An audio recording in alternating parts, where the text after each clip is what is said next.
Pero yo quiero invitarles que me acompañen a Malaquías capítulo 3. Malaquías capítulo 3. Y vamos a estar leyendo el verso 16 al 18. Aquellos que han asistido a la iglesia por ya mucho tiempo, cuando escuchan Malaquías 3, su mente se va al verso 10. Y recuerdan aquel verso del diezmo. ¿Cuántos saben eso en el tiempo de la ofrenda? Varios están ya nerviosos, tranquilos. Hoy no vamos a aprender del diezmo, aunque no les prometo que en las semanas venideras quizá aprendamos, nos vamos a ver. Pero hoy no, hoy vamos a los versos después de eso. En Malaquías capítulo 3, verso 16 al versículo 18. Y aquí Dios habla por medio del profeta en este último libro del Antiguo Testamento. Si no sabes dónde se encuentra el libro de Malaquías, es el último libro del Antiguo Testamento, un libro antes de Mateo, es el libro que cierra el canón del Antiguo Testamento. Y después de este libro, después de esta profecía, Dios no le vuelve a hablar por medio de un profeta a su pueblo por 400 años.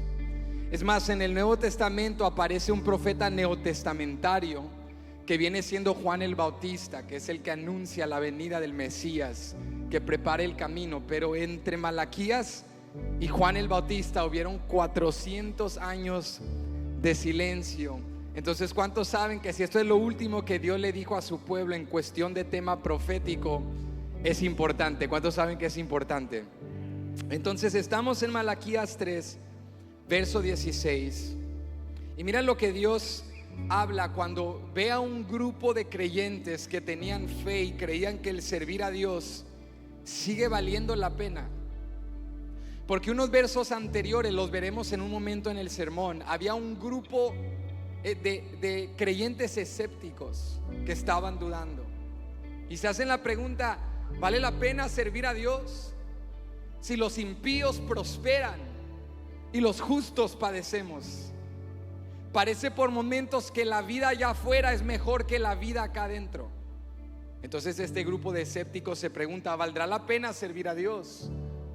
Y un grupo contrastado, un grupo de justos, mira lo que ocurre en el verso 16, mira lo que ellos dicen. Entonces los que temían a Jehová hablaron cada uno a su compañero, y Jehová escuchó y oyó, y fue escrito libro de memoria delante de él para los que temen a Jehová y para los que piensan en su nombre. Y serán para mí especial tesoro, ha dicho Jehová de los ejércitos, en el día en que yo actúe, y los perdonaré como el hombre que perdona a su hijo que le sirve. Verso 18. Entonces os volveréis y discerniréis la diferencia entre el justo y el malo, entre el que sirve a Dios y el que no le sirve. Yo quiero hablarte en esta mañana bajo un tema en forma de pregunta. Es una pregunta sumamente importante, y la pregunta es: ¿por qué servir a Dios? Todos hagan la pregunta conmigo: ¿por qué servir a Dios? ¿Creen ustedes que vale la pena servir a Dios? Pero la realidad es que hay momentos en los cuales estamos desanimados, cansados, frustrados. Hay momentos después de tanto servir que te quemas, y por momentos entra una desilusión y crees: ¿realmente vale la pena servir a Dios? ¿Vale la pena venir domingo tras domingo, servir, dar, invertir, creer, orar, leer, contribuir? Cuando no veo lo deseado, no tengo lo que quisiera, ¿vale la pena servir a Dios? Hoy quiero hablarle a los desilusionados, a los cansados, a los desanimados, a los frustrados, a aquellos que se sienten entre el soltar el arado, entre el tirar la toalla y seguir adelante. Quiero animarte, y mi esperanza, mi oración es que al final de este sermón tú puedas decir: vale la pena servir a Dios. No he perdido mi tiempo, no he invertido en vano, vale la pena servir a Dios. Pero vamos a contestar en este sermón la pregunta: ¿por qué servir a Dios? ¿Están listos? Vamos a orar. Padre, te damos gracias por este día. Gracias por tu palabra, gracias por tu presencia. Háblanos de una manera personal. Que tu palabra se haga real en nuestras vidas, y que toda desilusión que aquel cansancio que nos tenía detenidos, que el desánimo, que la apatía, cual sea el sentimiento, la circunstancia o la razón de tenernos en un estado de inconformidad, que hoy, Señor, tu palabra nos desafíe a seguir creyendo que servirte no es en vano, que tú cuidas y guardas de los que te sirven, que tú nos sigues amando y que tú cumplirás tu palabra. Lo creemos en tu nombre. Todos decimos amén. Pueden ocupar su lugar. ¿Por qué servir a Dios? Cada uno de nosotros en nuestra vida, en alguna ocasión, hemos caído en alguna rutina, en alguna monotonía, en un momento en el cual dejamos de hacer algo con pasión y lo comenzamos a hacer como mera práctica habitual. Porque todos en la vida en algún momento hemos perdido nuestro porqué. O quizá hemos perdido la perspectiva, el sentido de nuestro porqué. Y la Biblia es clara, tanto en el Antiguo como en el Nuevo Testamento, que a Dios le interesa el por qué hacemos las cosas. Que Dios es un Dios que impulsa nuestras motivaciones. Porque si tú y yo no tenemos una motivación convincente, justificable, dejaremos de hacer lo que estamos haciendo cuando las cosas se pongan difíciles. Pero si nuestra razón, nuestra motivación por la cual servimos a Dios es justificable, vamos a perdurar a largo plazo. Por eso la Biblia nos habla no solo del deber de servir a Dios, sino de la motivación detrás del por qué servimos a Dios. Creo que todos los que estamos aquí, que nos consideramos hijos de Dios, que conocemos la palabra, reconocemos que todo hijo e hija de Dios debe servir a Dios. Si tú crees eso, di amén. Todo creyente cree que el Hijo de Dios debe servir a Dios. Pero una pregunta interesante que le podemos sumar es: no solo debe el Hijo de Dios servir a Dios, sino ¿por qué servir a Dios? Es obvio que debemos servir a Dios, pero la pregunta más interesante es: ¿por qué servirle? ¿Qué es lo que nos motiva? ¿Qué es lo que nos impulsa? Y la realidad es que hay momentos en nuestra vida, momentos quizá por falta de ánimo, por falta de motivación, momentos de un desgaste físico, de un cansancio sentimental, emocional, en los cuales perdemos de vista esa motivación convincente. Hay momentos en los cuales como creyentes nos sentimos desilusionados con el servicio a Dios, porque vemos nuestra realidad y decimos: Dios, todo lo que he hecho, todo lo que he servido, todo lo que he invertido, y mira en dónde estoy, y mira lo que me hace falta, y mira lo que me está pasando. Y cuando llegamos a Malaquías capítulo 3 nos encontramos con dos grupos contrastados. Un grupo de creyentes desilusionados que por compararse con los incrédulos y los impíos decían: Dios, quizá no sea de provecho servirte, porque los que están allá afuera que no te sirven les va mejor, y los que estamos acá adentro que te servimos estamos pasando por circunstancias difíciles. Entonces estos creyentes escépticos y desilusionados dicen: quizá no valga la pena servir a Dios. ¿Cuál es el provecho de servir a Dios? Pero contrastado a este grupo está otro grupo, del cual leímos hace momentos en el verso 16 al 18, de creyentes fieles, un remanente entre el pueblo de Dios. Y estos tenían otra perspectiva. Su mirada no estaba en lo terrenal, su mirada estaba en lo celestial. Su mirada no estaba en lo temporal, su mirada estaba en lo eterno. Y estos creyentes, a lo contrario, entienden que servir a Dios no solo es una buena decisión. Escucha esto: ellos creen que servir a Dios es la mejor decisión que tú puedes tomar. Ellos tenían una perspectiva distinta. Y antes de entrar y el ver a estos dos grupos distintos y contestar la pregunta ¿por qué servir a Dios?, quiero hablarte un poquito del contexto de Malaquías para que tú y yo entendamos cuáles son las circunstancias propicias que traen esta pregunta al escenario. Porque la realidad es que Malaquías, siendo el último libro del Antiguo Testamento, el último profeta registrado que Dios levantó para dar una palabra a su pueblo, es un libro interesante porque no sabemos nada acerca del profeta en sí. Es uno de los pocos libros proféticos dentro del tema de los profetas menores que no nos da una autobiografía, no nos da información contextual de su persona. Lo único que sabemos es que Malaquías, su nombre significa mensajero del Señor. Todos digan conmigo, mensajero del Señor. Malaquías era un mensajero del Señor y él estaba profetizando a la nación de Judá en una era posexílica.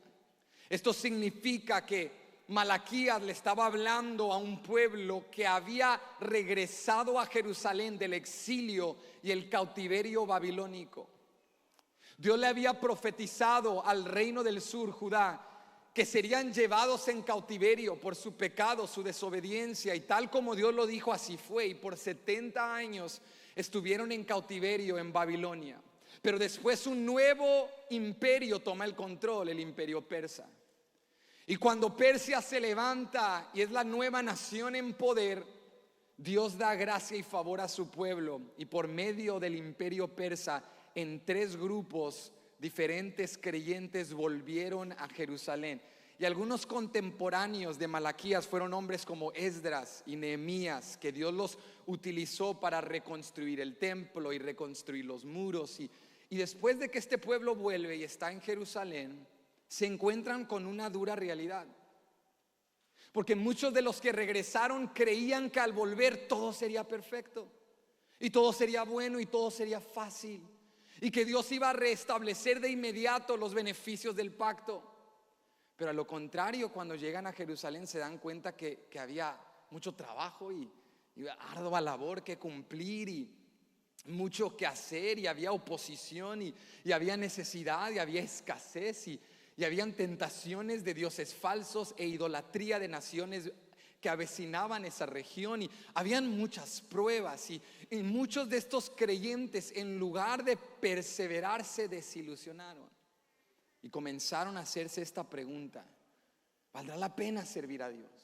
Hemos vuelto a la tierra del pacto, pero seguimos teniendo necesidad y pasando problemas y pasando escasez, y Dios les habla por medio de Malaquías, y Dios les recuerda que el ser humano que sirve a Dios es una persona realmente dichosa, bendecida y privilegiada. ¿Habrá un siervo de Dios que testifique a eso en este día? Malaquías nos dice que el que sirve a Dios es dichoso, es bendecido, es privilegiado. Pero aquellos judíos en Jerusalén, pasando necesidad, viendo la prosperidad de los no creyentes, batallan con esta creencia y dicen: ¿cómo creer que el servir a Dios es dichoso y es bienaventurado y es de deleite, si mira lo que estamos pasando por estar sirviendo a Dios? Y aquí viene el primer punto que nos enseña Malaquías, algo en lo cual todos nos podemos relacionar el día de hoy, porque este primer grupo escéptico estaba pasando por un momento de desilusión, y en específico estaban desilusionados con servir. ¿Cuántos son parte del grupo de los desilusionados? Quizá tú no lo digas el día de hoy, no vas a levantar tu mano, pero hay 2 o 3 de nosotros que estamos cansados, que estamos frustrados, que a veces vienes a la iglesia y dices que imagínate si no viniera los domingos, ¿qué podría hacer todos mis domingos?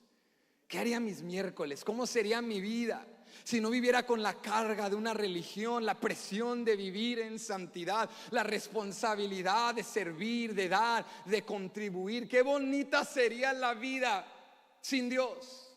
Qué bonita sería la vida sin la iglesia. Y quizá no lo hemos dicho de manera audible, quizá nunca se lo has dicho a nadie más, pero ¿cuánto le dan gracias a Dios que la Biblia es transparente? Y que la Biblia nos habla no solo de grupos de creyentes perseverantes y sólidos, la Biblia también nos habla del grupo de los desilusionados. Si tú estás desilusionado el día de hoy, déjame decirte que no estás solo. En el día de Malaquías había unos cuantos desilusionados también. Y mira lo que dicen en el verso 13. Esto es Malaquías 3, verso 13 al 14. Dice aquí: vuestras palabras contra mí han sido violentas, dice Jehová. Mira esto en primer lugar. Los desilusionados habían caído en una actitud no solo de enojo contra Dios, sino de amargura, al grado que elevaban palabras violentas contra Dios. Porque la realidad es que cuando tú y yo nos desilusionamos, cuando tú y yo perdemos la motivación y entra un enojo en nuestro corazón, nadie me valora, no reconocen el trabajo que hago, Dios no ha cumplido lo que me ha dicho. Y esa desilusión no atendida, ese enojo no atendido, si no lo llevo a Dios, si no lo trato con Dios, puede dar cabida al diablo en mi vida y convertirse en una amargura. Y estos creyentes desilusionados dieron cabida a la amargura y comienzan a presentar palabras violentas a Dios. Y acá viene algo interesante, porque la Biblia dice que hablaban entre ellos mismos, pero Dios escuchaba, porque ¿cuántos saben que Dios escucha lo que dices? Pero prepárate, no te me vas a caer del asiento. Dios también escucha lo que piensas. Dios escucha lo que dices, Dios escucha lo que digo y escucha lo que pensamos. Entonces es como nuestros niños, cuando tu niño en casa dice alguna respuesta así enojado y tú vienes y le dices, ¿qué dijiste? Y el niño te dice, ¿Qué escuchaste? Yo no dije nada. Y tú dices, no, yo te escuché, a ver, repítelo. ¿Qué dijiste? Bueno, mira, ellos están hablando entre sí y mira lo que Dios les pregunta. Dice, vuestras palabras contra mí han sido violentas, dice Jehová, y dijisteis, ¿qué hemos hablado contra ti? Dios los confronta y los desilusionados dicen, pues ¿qué dijimos, Dios? ¿Cuál es el problema? ¿Por qué estás enojado? ¿Qué te dijimos, Dios? Y mira lo que Dios les revela en el verso 14, porque Dios escucha lo que decimos y escucha lo que pensamos. Y dice el verso 14, habéis dicho, por demás es servir a Dios. ¿Qué aprovecha que guardemos su ley y que andemos afligidos en presencia de Jehová de los ejércitos? Estos creyentes desilusionados, cansados por no ver lo que esperaban, por no sentirse satisfechos con lo que Dios les había dado, comienzan a frustrarse y a preguntarse el uno al otro, ¿cuál es el provecho de servir a Dios? ¿Cuál es el provecho de venir a la iglesia? ¿De qué me sirve todos los sábados ir al TV Grupo y enseñar y ser anfitrión? Y les abro mi casa y vienen y comen y tiran y ni me ayudan a limpiar. ¿De qué me sirve? ¿Cuál es el provecho de venir y dar mi tiempo y mis recursos y dar y sembrar e invertir en el reino de los cielos? Y mira la necesidad que estoy pasando. Y cuando prendo las redes veo a los impíos que la están pasando de maravilla, que pasan vidas increíbles. Veo a mis vecinos que prosperan en sus negocios y en sus empresas. Y acá estamos nosotros luchando semana tras semana. Dios, ¿de qué me sirve servirte a ti? ¿Cuál es el provecho de estar contigo? Y la pregunta es, ¿de dónde viene esta desilusión? ¿Qué estaba dando cabida a esta desilusión? Y ellos rápidamente nos van a revelar en un momento que la desilusión fluía de una expectativa equivocada. Porque cuando tú y yo esperamos de Dios algo que nosotros pensamos y no lo que Él dijo en su palabra, entonces nos desilusionamos, porque tenemos expectativas equivocadas. Yo recuerdo cuando tenía 15 años, conseguí mi primer trabajo porque yo quería ir a un viaje misionero y mi papá me dijo, si quieres ir al viaje misionero tú lo vas a pagar. Entonces a mis 15 años en el verano saqué un trabajo y mi primer trabajo fue en un restaurante de comida rápida. Y yo recuerdo que fui, llené la aplicación, me aceptaron, me dijeron felicitaciones, tienes el trabajo. Y yo me sentía tan ilusionado, especial, porque es tu primer trabajo. Y me fui a casa como, me aceptaron, fui aceptado. Y fui a casa, le dije a mis papás, estaban tan orgullosos de mí. Yo tenía toda esta expectativa, esta ilusión de que al ir mi primer día, que mis patrones iban a ser nobles y amables, que me iban a motivar, me iban a animar, me iban a enseñar lo que esperaban que hiciera y cómo hacerlo. Y yo tenía la ilusión de que si cometía un error, mi patrona me iba a decir, Benji, tranquilo, somos humanos. Tú tienes 15 años, estás aprendiendo, yo te voy a enseñar. Esa era mi ilusión, pero ¿cuántos saben que no es así? Y si tú has trabajado más de un día en tu vida, testifica por un momento, no es así. Y yo tenía la expectativa que mis compañeros de trabajo iban a ser respetuosos, iban a entender mi religión y mi sistema de fe y mi manera de ser. Pero recuerdo que después de mi primera semana yo quería renunciar. Mi patrona el primer día me dijo que yo no servía para nada. mis compañeros de trabajo estaban frustrados porque no sabía todo el primer día y nadie me entrenaba a hacer nada. Cuando ella me contrató me dijo: te vamos a entrenar, tenemos 2 semanas de entrenamiento, de mentoría, te vamos a enseñar todo. El primer día me echaron atrás y me dijeron: lava, limpias todo y a ver cómo lo haces. Y yo fui a casa y le digo a mi papá: papá, nunca quiero volver a trabajar en mi vida. El trabajo es horrible. ¿Cómo lo hacen? ¿Cómo haces esto todos los días de tu vida? Y mi papá se reía y me decía: Benji, tienes que bajar tus expectativas. Tienes que ser más realista. Tu desilusión es consecuencia de expectativas equivocadas. Tú no vas al trabajo a hacer amigos. Tú no vas al trabajo a pasar un buen tiempo. Tú vas al trabajo a ganar dinero. Y si tienes la expectativa correcta, vas a tener la actitud correcta. Mi papá me enseñó: a veces te toca bien, a veces hay buenos patrones que te enseñan, que son pacientes, que invierten. A veces hay buenos compañeros de trabajo, pero no siempre será así. Esa es la vida. Y me di cuenta que mi expectativa equivocada estaba dando paso a mi desilusión. Pero cuando yo comprendí, el trabajo no siempre es placentero, no siempre es agradable. A veces es incómodo, a veces es difícil. Tienes que perdonar a la gente, tienes que tener piel dura, tienes que soportar dificultades. Entonces tuve otra experiencia. Y los judíos que estaban en Jerusalén estaban luchando con esta crisis de expectativas. Ellos querían y pensaban que al volver a la tierra del pacto todo iba a ser perfecto y todo iba a ser ideal. Pero Dios les dice: no, tienen que corregir sus expectativas. Sus expectativas vienen de deseos, no fluyen de la verdad de mi palabra. Porque en su palabra Dios les había hablado por medio de profetas, y Dios les había dicho: esto no será fácil, van a tener que esforzarse, van a tener que confiar en mí, van a tener que obedecer mi palabra, van a tener que cumplir mis estatutos y preceptos, van a tener que guardar el pacto. Y así como Dios fue claro con los creyentes que salieron del exilio, Cristo fue claro con nosotros. Cristo nos dijo: en el mundo tendréis aflicción, pero confiad, yo he vencido al mundo. Él lo ha vencido, pero en el mundo sigue estando la aflicción. Cristo fue claro.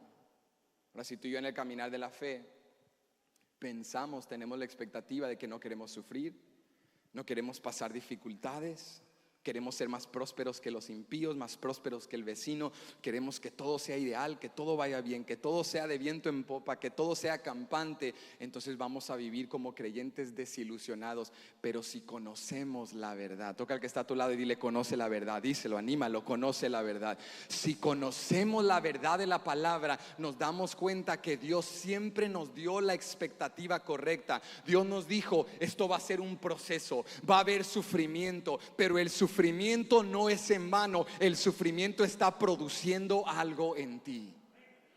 Mira lo que dice el Nuevo Testamento en Santiago capítulo 1, verso 2 al 4. Mira lo que dice Santiago acerca del sufrimiento. Dice: hermanos míos, tened por sumo gozo cuando os halléis en diversas pruebas. ¿Cuántos ya tienen un problema con ese verso? Santiago dice: hermanos míos, no solo tened por gozo. Mira el adjetivo que lo califica: un sumo gozo. Dice: hermanos míos, tened por sumo gozo cuando os halléis en diversas pruebas. Santiago no es un masoquista. Santiago no está hablando de divertirse con el dolor y tener positivismo cuando todo te va mal. Santiago no está diciendo que tú estás en tu casa y dices: oh pastor, ahorita no tenemos nada, pero nos gozamos en Dios. Mis hijos son unos rebeldes apartados, pero tengo una alegría que me llena. Mi familia está al borde de la separación, pero brinco y salto todos los días de gozo. Santiago no está hablando de un positivismo irracional. Mira lo que dice Santiago: hermanos míos. Esto es cuestión de hijos de Dios. ¿Cuántos hijos de Dios hay aquí? Esto es para ti, esto es para mí. Santiago dice: hermanos míos, tened por sumo gozo cuando os halléis en diversas pruebas. ¿Por qué, Santiago? Verso 3: sabiendo que la prueba de vuestra fe produce paciencia, mas tenga la paciencia su obra completa, para que seáis perfectos y cabales, sin que os falte cosa alguna. Santiago dice: el Hijo de Dios ve sus sufrimientos, sus diversas pruebas, sus padecimientos, y siente un sumo gozo, porque sabe que Dios está produciendo en él paciencia, y esa paciencia lo está llevando a un crecimiento en la fe, a una madurez espiritual, y va comprendiendo: esta prueba me está haciendo un mejor hombre, una mejor persona, un mejor servidor, un mejor padre, un mejor cónyuge. Dios está utilizando esta prueba para producir algo en mí. El gozo del Hijo de Dios viene no de las circunstancias, sino del Dios que produce en nosotros a pesar de la circunstancia que estemos viviendo. Santiago dice: gózate en tu sufrimiento, gózate en tu padecimiento, porque Dios está produciendo algo en ti. Unos versos después, en el mismo capítulo 1 de Santiago, verso 12, mira lo que vuelve a decir Santiago: bienaventurado el varón que soporta la tentación, porque cuando haya resistido la prueba, recibirá la corona de vida que Dios ha prometido a los que le aman. Santiago dice: el Hijo de Dios no debe vivir desilusionado cuando las cosas se ponen difíciles. Los israelitas en un Jerusalén posexílico no tenían que vivir desilusionados al ver la prosperidad de otros. Tenían que regocijarse creyendo: Dios está produciendo algo. Quizá ahorita no tengo el resultado deseado, pero Dios está produciendo algo. Quizá ahorita todavía persiste la necesidad, pero Dios está trabajando en mi interior. Dios está haciendo algo en mí. No lo comprendo ahorita, pero lo comprenderé después. Esa clase de fe tengo en Dios. Él es el Dios que obra en medio de cosas difíciles. Él es el Dios que produce cuando parece que no está obrando. Dios está haciendo algo en mí. Pero la realidad de aquellos creyentes es que la desilusión había cambiado su enfoque. Había quitado su perspectiva de Dios y había puesto su perspectiva en algo más. Y yo quiero hablarle por un momento a los desilusionados, si muy amablemente me lo permiten. Yo quiero desafiarles en este día y quiero decirte: todos pasamos por momentos así.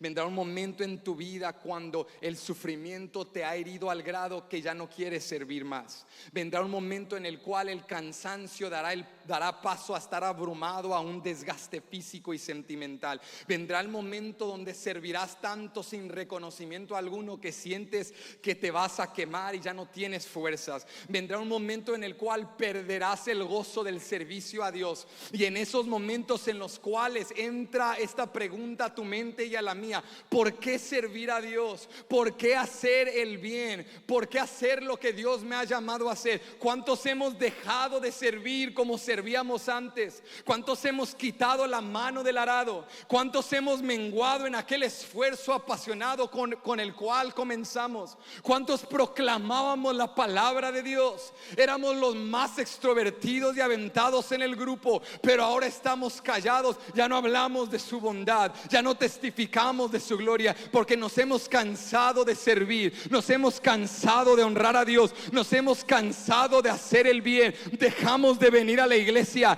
dejamos de servir como antes, nos dañamos, nos afectamos. Y así estaba este grupo israelita desilusionado, enojados con Dios, elevando palabras violentas hacia Dios. Y la pregunta es: ¿de dónde vino la expectativa equivocada de que ellos tenían que prosperar como los impíos? ¿De dónde vino la expectativa errónea que dio paso a la desilusión? Y la encontramos en el verso 15. Vete conmigo al verso 15. ¿Por qué estaban tan desilusionados estos creyentes? Porque el verso 15 dice: decimos pues ahora, bienaventurados son los soberbios. ¿Quién? Su mirada no estaba en Dios, su mirada estaba en ¿quién? Bienaventurados son los soberbios y los que hacen impiedad, no solo son prosperados, sino que tentaron a Dios y escaparon. Mira esto: los creyentes dejan de ver a Dios, dejan de escuchar la palabra de Dios, dejan de ir a la iglesia, dejan de buscar a Dios, y de repente su enfoque gira a los soberbios, a los impíos. Y cuando comienzan a ver a los impíos y a los influencers en las redes, después de 2 horas en Instagram el sábado en la noche, ya el domingo ni quieres venir a la iglesia. Tú dices: esta gente vive bien. Esta gente vive bien, esta gente me ofrece 10 pasos para el éxito, 10 pasos para la prosperidad y esto y aquello que me va a hacer feliz. Y mira lo que dice Malaquías, que ellos dicen: no solo prosperan los impíos, sino que tentaron a Dios y escaparon. O sea, que tú estás viendo ese compañero del trabajo que roba, que hurta, que estranza, que hace las cosas de la manera equivocada y le va mejor. Roba y le va súper bien. Engaña, miente y está prosperando. Y tú dices: Dios, yo acá hablando la verdad, regresándome al banco a regresarle a la muchacha los $20 que me dio extra y perdí la cita por ser íntegro. El impío se los hubiera guardado y se hubiera ido a los tacos. Dios, ¿por qué prosperan los impíos? La gente rebasándome en la carretera y yo bendiciéndolos. Bendícelo Dios, bendícelo Dios. Quisiera decir lo que ellos dicen libremente. Quisiera no venir los miércoles cansado del trabajo a sentarme a que me enseñen la Biblia. Mejor quedarme en casa. ¿De qué me sirve venir? ¿De qué me sirve honrar a Dios? El joven dice: ¿de qué me sirve vivir en santidad? Mientras ellos en el mundo disfrutan los placeres sin control, sin freno alguno, sin ningún límite ni barrera. Disfrutan todos los placeres de la vida, se acuestan con quien quieren, hacen lo que quieran. Y yo aquí esmerándome por vivir en santidad y sigo con necesidad y sigo con enfermedad. Dios, ¿por qué servirte? ¿Por qué ser fiel? Esto no es de provecho. Vamos con la familia y ya tienen casa y ya tienen carro y tienen esto y aquello, y yo por serte fiel, negando oportunidades, yo por perseverar, diciendo no a los placeres de la vida. Pero tenían su mirada en los soberbios, en lugar de poner su mirada en Dios. Si vemos las películas, las redes, las corrientes de la vida, y parece que el impío va prosperando, parece que Dios no es justo, parece que la justicia de Dios no se cumplirá. Pero Malaquías les dice: hoy es tiempo de cambiar tu perspectiva, porque la prosperidad del impío es temporal, pero la prosperidad del justo es eterna. Si el impío prospera hoy, pero el Hijo de Dios prosperará para siempre. Si a tu compañero tranza, ahorita le va bien. Alguien diga ahorita. Dile al que está a tu lado: ahorita le va bien. Pero la justicia de Dios es perfecta. La justicia de Dios es perfecta. Si hay hombres ahorita que desayunan en París y se vienen a cenar en Dallas, y es como un abrir y cerrar, no les cuesta nada. Tú y yo desayunamos en casa y cenamos en casa, y con eso estamos agradecidos. Pero tenemos gozo en nuestro corazón y paz en nuestro corazón. La realidad es que la Biblia nos está enseñando a cambiar nuestra perspectiva. Dilo conmigo: cambia tu perspectiva, cambia tu perspectiva. Porque es una prosperidad temporal, es una prosperidad condicional, es una prosperidad contingente, es una prosperidad basada en algo. Si tengo, soy próspero, pero si ya no tengo, dejo de ser próspero. Pero la prosperidad de Dios no está basada en circunstancias, no está basada en recursos humanos. Con Dios, tenga o no tenga, soy próspero. Vea o no vea, soy próspero. Sienta o no sienta, soy próspero. Si tengo a Dios, nada me faltará. Cambia tu perspectiva. Ahorita le va bien, ahorita están prosperando, pero las corrientes de la vida van a hacer lo que las corrientes de la vida hacen, van a cambiar. Y de repente ya los que influenciaban ya no van a tener la misma influencia, y los que estaban arriba ya no estarán arriba. Así es la vida. Un día Roma era el imperio más poderoso del mundo. Hoy vas y pagas unos euros para caminar sobre escombros que antes eran la suma de la civilización. Esa es la vida. Y nos dice Malaquías: hay más. Tienen que girar su perspectiva de lo terrenal a Dios. Tienen que mirar a Dios, tienen que dejar de ver a los soberbios. Si los soberbios están prosperando, su prosperidad es real, pero su prosperidad no es eterna. Su prosperidad es condicional, está basada en lo que tienen. Pero Dios te ofrece una prosperidad perdurable, una prosperidad integral, una prosperidad de adentro hacia afuera, que no está basada en circunstancias, sino que fluye del mismo trono de un Dios inmutable que no cambia por todos los siglos. Si alguien lo cree, que diga 3 veces amén, amén, decir amén. Yo he puesto mi fe en un Dios que no cambia, que no se mueve, en quien no hay sombra de variación. Si ahorita en mi casa hay problemas y los impíos están prosperando, pero mi fe está en un Cristo que resucitó de entre los muertos, y yo veré la gloria de Dios. Yo soy próspero también. Dios les revela la realidad de la eternidad, no la realidad del momento, la realidad de la eternidad. Y mira lo que Dios les dice en el verso 18. Verso 18, al final del capítulo, Dios les habla del día del Señor, el día del juicio, este día escatológico, este día de los últimos tiempos. Y mira lo que dice el verso 18. Entonces, mira, en ese día alguien diga entonces. Ahorita no, pero tú y yo nos estamos agarrando del entonces. Entonces os volveréis y discerniréis la diferencia entre el justo y el malo, entre el que sirve a Dios y el que no le sirve.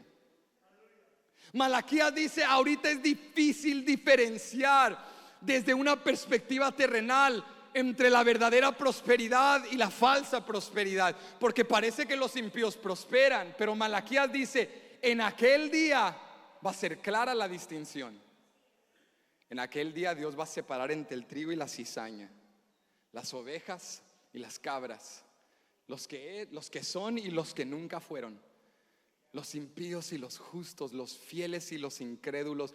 Dios va a separar y Dios va a demostrar, y nos daremos cuenta quiénes realmente le servían y cuál es realmente la prosperidad eterna. Dios dice, de este día del Señor, este día en el cual Cristo vendrá a juzgar las naciones, dice, aquel día la prosperidad terrenal será desenmascarada por lo que realmente era, algo momentáneo, algo temporal, algo que está y se desvanece. Mira lo que dice un capítulo después, unos versos después, Malaquías 4, verso 1 al 3, dice aquí: porque he aquí, viene el día ardiente como un horno, y todos los soberbios y todos los que hacen maldad serán estopa. Aquel día que vendrá los abrazará, ha dicho Jehová de los ejércitos, y no los dejará ni raíz ni rama. Mas a vosotros los que teméis mi nombre nacerá el sol de justicia, y en las alas traerá salvación, y saldréis y saltaréis como becerros de la manada. Hollaréis a los malos, los cuales serán ceniza bajo las plantas de vuestros pies en el día en que yo actúe, ha dicho Jehová de los ejércitos. Alguien que reconozca que el día vendrá. Y Dios está diciendo, cuando venga el día te vas a dar cuenta, y los que me sirvieron, y los que creyeron, y los que esperaron, y los que perseveraron, van a saltar y se van a regocijar y van a brincar como becerros de la manada, porque su Salvador ha vuelto y porque su salvación es consumada, y van a celebrar la victoria en Cristo. Ese día vendrá. Hoy no es ese día, pero ese día llegará. Y Malaquías dice, quiten su perspectiva de los soberbios. Tienes que cambiar tu perspectiva, porque la perspectiva marca una inmensa diferencia. Cuando tú reconoces lo que Dios ha hecho en tu vida, tu actitud cambia. Cuando te sentías en escasez y en necesidad, pero luego haces memoria de lo que Dios ha hecho por ti, de repente te sientes abundante y próspero. La perspectiva hace una diferencia. No te estoy hablando de positivismo, no te estoy hablando de la habilidad de superación humana, no te estoy hablando de estrategias, ejercicios cognitivos. Te estoy hablando de poner tu mirada en la verdad de la palabra de Dios, de poner tus ojos en Cristo, el autor y consumador de tu fe. Y cuando pones tu mirada en Cristo, y cuando tu perspectiva es enmarcada y es saturada de la verdad de su palabra, tienes la expectativa correcta. Esta tierra no es mi para siempre, esta tierra no es mi eternidad. Yo soy un peregrino en esta tierra. Yo soy como la nación de Israel que tuvo que sobrevivir el éxodo. Este es mi desierto, pero yo llegaré a mi tierra prometida con Cristo Jesús. Yo veré el rostro de mi Señor y Salvador. Yo estaré en gloria para siempre. Este es un tiempo nada más. Esta vida, por todos sus placeres y deleites, que hay que disfrutarlos en orden, pero con todo lo que trae, todo lo que quita, esta vida es un abrir y cerrar de ojos. Hay una perspectiva eterna que te saca de la desilusión, que te despierta de estar durmiendo en apatía y conformismo cuando cambias tu perspectiva. Es tiempo de apagar las redes por un momento. Es tiempo de dejar de escuchar a los influencers, hablan demasiado. Es tiempo de dejar de escuchar tu mente y todo lo que te dice, y las mentiras y las inseguridades. Es tiempo de escuchar la verdad de la palabra de Dios.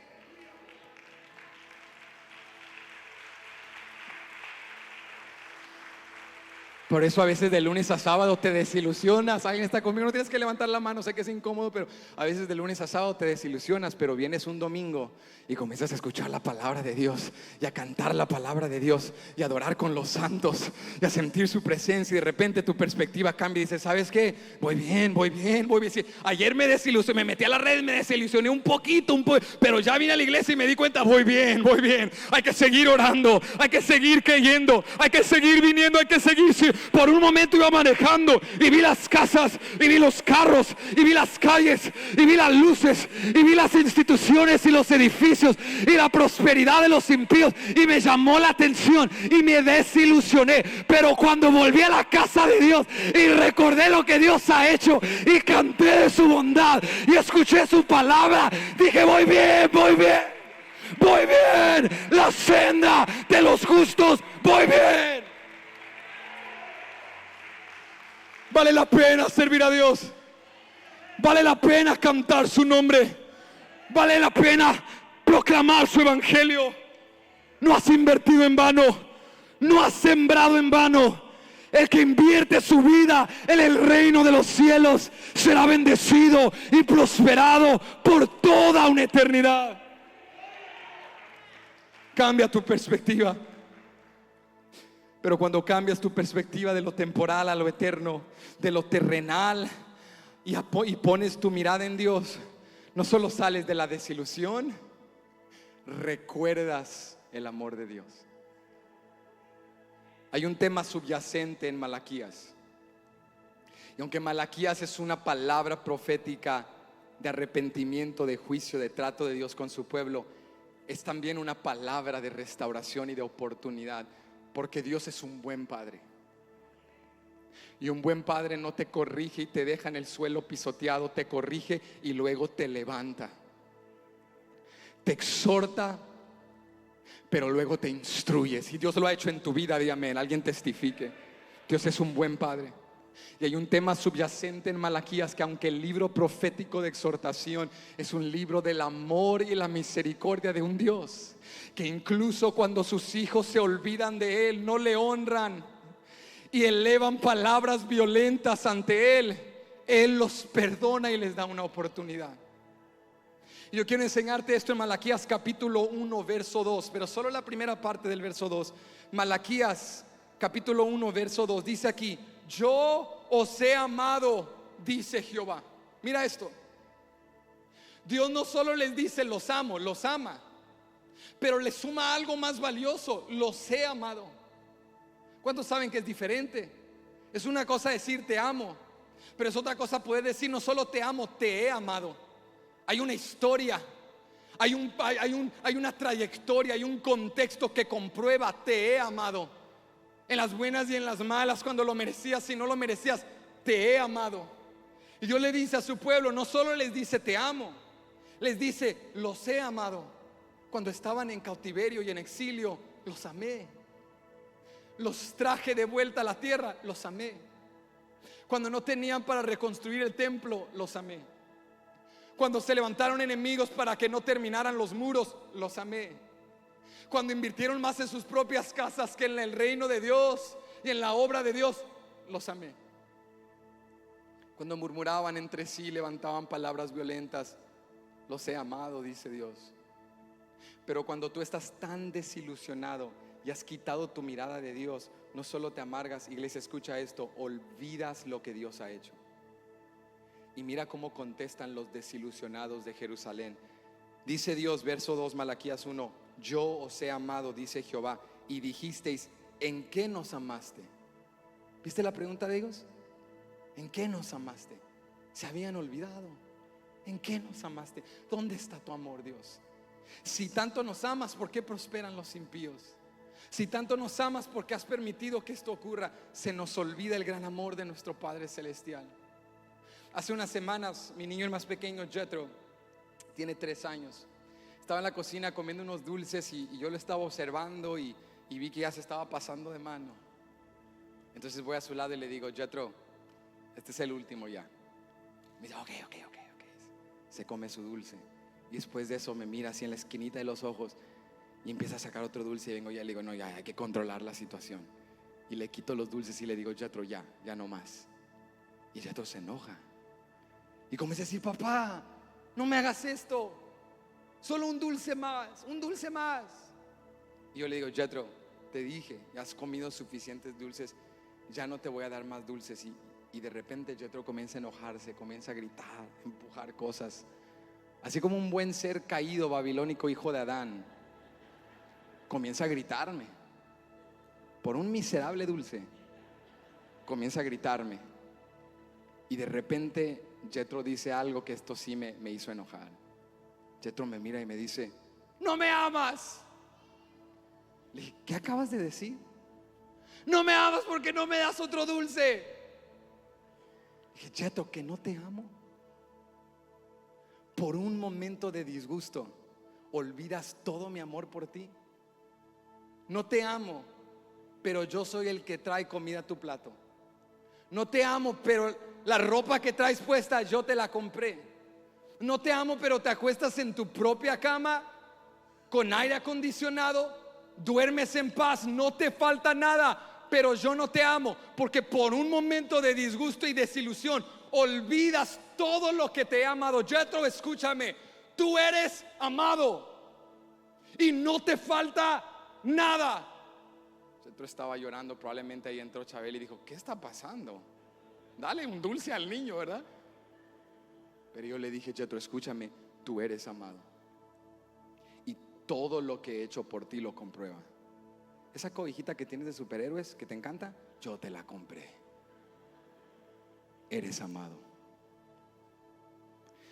Cuando Dios les dice: yo los he amado, le estaba recordando a un pueblo que tenía la tendencia y propensión de caer en amnesia espiritual y olvidar el amor de un buen padre. Y yo quiero decirte algo: en esos momentos de escasez, en esos momentos de necesidad, tienes que recordar el amor de Dios, porque cuando recuerdas el amor de Dios, tu corazón se inunda de gratitud. Si ahorita no tengo lo que quisiera, estoy pasando necesidad, pero Dios envió a su Hijo Jesucristo a morir en la cruz del Calvario por mí, a tomar mi lugar en un madero, y puso un anillo en mi dedo y me vistió de vestimentas limpias y me dio un nuevo nombre y una nueva identidad. Quizá no tenga todo lo que quisiera tener, pero yo era esclavo y ahora soy libre. Yo era ciego, pero ahora veo. Yo estaba muerto y ahora estoy vivo. Estaba perdido, pero Él me encontró. Soy más próspero de lo que pensaba. Quizá no sea el más rico, pero soy amado. Toca a alguien y dile: eres amado por Dios. Eres amado por Dios. Quizá te falten cosas y no quiero minimizar tu circunstancia actual. La estás pasando difícil, pero no dejes que Satanás te engañe. No te desilusiones con Dios. Dios va a superar tus expectativas. Sigue creyendo en aquel que envió a su Hijo, que envió al Espíritu, que está contigo, que volverá otra vez. Soy amado, soy amado, soy amado por Dios. No me falta nada y nada me faltará.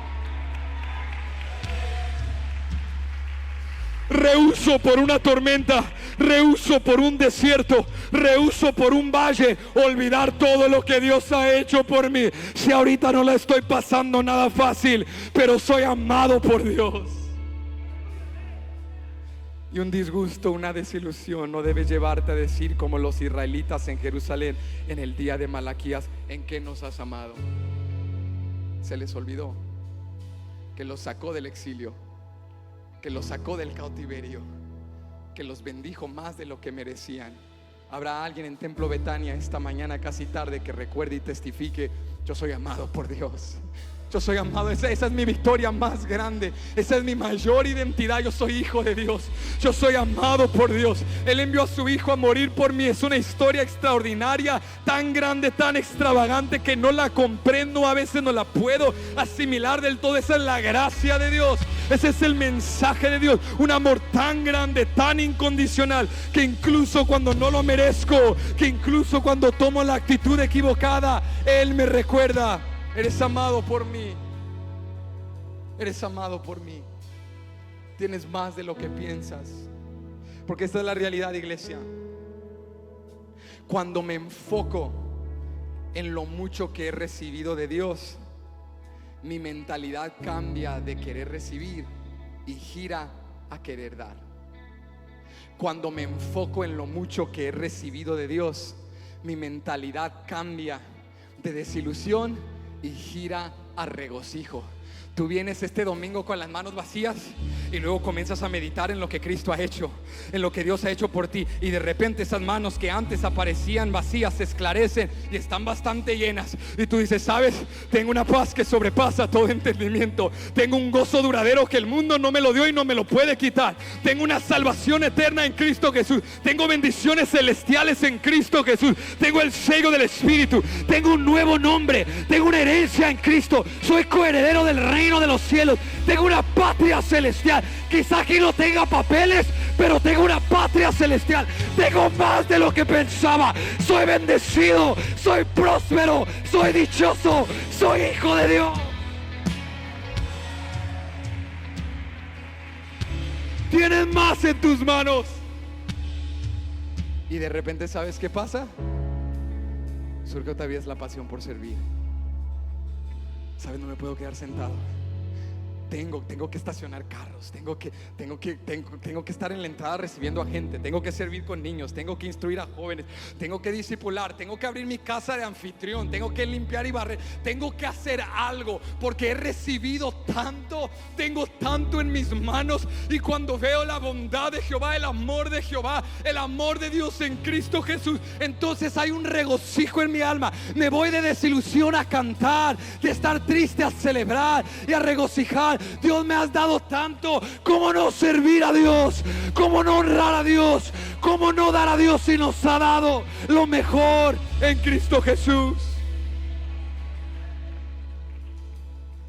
El amor de Dios es la motivación más grande para el servicio del cristiano. El amor de Dios es el impulso más potente que nos lleva a decir: tengo que hacer algo, tengo que dar algo, tengo que contribuir. Y te quiero dejar con esto. Acá ocurre algo impresionante. Mientras está el grupo de los desilusionados atacando a Dios, murmurando entre sí, hay un grupo contrastado a su lado. Este es un remanente fiel. Este es el grupo de los justos. ¿Cuántos quieren pertenecer al grupo de los justos? Varios hoy domingo se saltaron. Te fuiste desilusionado justo hoy, pero llegaste, bienvenido. Aquí eres bienvenido, porque hoy vas a cambiar tu lenguaje. Y eso es justo lo que hacen los justos. Quiero que notes esto. Los justos, no es que ellos no estaban pasando la misma pobreza, la misma necesidad. No es que ellos ignoraban la prosperidad de los impíos. Ellos estaban viviendo la misma realidad que los desilusionados, pero la diferencia es que ellos tenían otra perspectiva. Y en lugar de hablar negatividad y atacar a Dios y criticar, mira el lenguaje que salía de sus bocas. Vuelve conmigo a Malaquías capítulo 3, versículo 16. Vete al verso 16, mira lo que dice aquí. Entonces los que temían a Jehová hablaron cada uno a su compañero, y Jehová escuchó y oyó. Mientras los desilusionados están ahí hablando, el grupo de los justos está hablando entre sí. Y en lugar de hablar desilusión, están hablando palabras de testimonio. Mira, Dios a mí me bendijo. Yo no sé lo que están diciendo ellos, pero mira lo que Dios me dio a mí. ¿Y qué ha hecho Dios en tu vida? No olvídate. ¿Tienes 3 horas? No, pues en 10 minutos te lo resumo. Y están ahí hablando y están platicando y están compartiendo testimonios y motivándose. Y Dios los escucha y Dios los oye. Porque quiero decirte algo que se te había olvidado. Quizá el hombre no te reconoce, quizá en la iglesia no te hemos reconocido y te hemos fallado, pero hay uno que tiene registro de todo. Dios escucha tus palabras, Dios ve tus pensamientos, Dios ve tu esfuerzo y tu trabajo, y Jehová Dios te honrará. Alguien que lo crea, Jehová Dios me honrará. Dios oye y Dios ve. Dios sabe mi esfuerzo. Y declaraban palabras de vida entre sí, porque este es el antídoto a la desilusión. Habla de lo que Dios ha hecho, testifica de lo que Dios ha hecho. Los puritanos, que eran protestantes ingleses del siglo XVI y XVII, creían y escribían de una práctica espiritual que ellos llamaban discurso santo. Y los puritanos decían: hablamos de muchas disciplinas espirituales como el ayuno, la oración, la adoración, la lectura bíblica, pero no hay que olvidar la disciplina espiritual del discurso santo. Y sacaban este concepto de Malaquías 3:16, porque los puritanos decían que algo poderoso ocurre cuando los hijos de Dios se reúnen y comienzan a testificar de lo que Dios ha hecho, porque en ese discurso santo la presencia de Dios se manifiesta, tu fe comienza a incrementar, y al escuchar lo que Dios ha hecho en ellos y al testificar lo que Dios ha hecho en ti, tu perspectiva comienza a girar. Sí, los soberbios están prosperando, a los impíos les va bastante bien, pero ahora que escucho, nosotros somos dichosos, nosotros somos bendecidos, nosotros somos privilegiados entre los hombres. No viviremos en castillos de reyes, no estamos en estaciones gubernamentales, pero somos dichosos, somos bendecidos, somos privilegiados, porque Dios está con nosotros. Hay que hablar un discurso santo, hay que hacer conferencias santas. Llámale a la amiga, pero no para hablar el chisme. Este lunes no le vas a llamar 3 horas a hablar chisme. ¿Están conmigo? Métete a las redes, no andar en chismes. Habla un discurso santo. Mira lo que Dios ha hecho en mí. Dios lo puede hacer en ti. Dios es real. Dios está aquí. Dios está con nosotros. Vamos a salir de esto. Este no es nuestro para siempre. Y dice la Biblia que Dios los oyó, los escuchó, y mira esto: y fue escrito libro de memoria delante de él para los que temen a Jehová y para los que piensan en su nombre. Dice la Biblia que cuando Dios los escucha, Dios saca un rollo y Dios comienza a escribir un libro de memoria de todas las palabras que estaban decretando. Algunos eruditos creen que es referencia al libro de la vida, pero ¿qué nos enseña esta escritura? Que Dios tiene un registro de todo lo que has hecho, todo lo que has dado, todo lo que has sembrado, todo lo que has sacrificado, todo tu servicio. Dios tiene memoria. Yo quiero animarte en esta tarde y quiero cerrar aquí. Quizá el hombre no lo sabe, tu cónyuge no te anima, tus hijos no son agradecidos, pero escúchame, Dios sabe. Dios sabe. Toca a alguien, dile: Dios sabe, Dios sabe. Anímalo, anímalo. Dios sabe. Dios sabe, Dios sabe las lágrimas que has derramado. Dios sabe las victorias que vienen. Dios sabe las tentaciones que has superado. Dios sabe las cosas que has sacrificado. Dios sabe en la madrugada lo que estabas orando por tu familia, y acá estás bien vestido, hermana, con maquillaje como que nada está mal. Pero Dios sabe la lucha, Dios sabe la tormenta, Dios sabe la presión. Y Dios le dice al remanente de justos: hay un libro de memorias, yo lo estoy escribiendo todo. El hombre no recordará, pero Dios sabe, Dios sabe, Dios sabe. Mi Dios sabe, mi Dios sabe, mi Dios sabe lo que he dado, lo que he sembrado. Dios sabe, Dios sabe.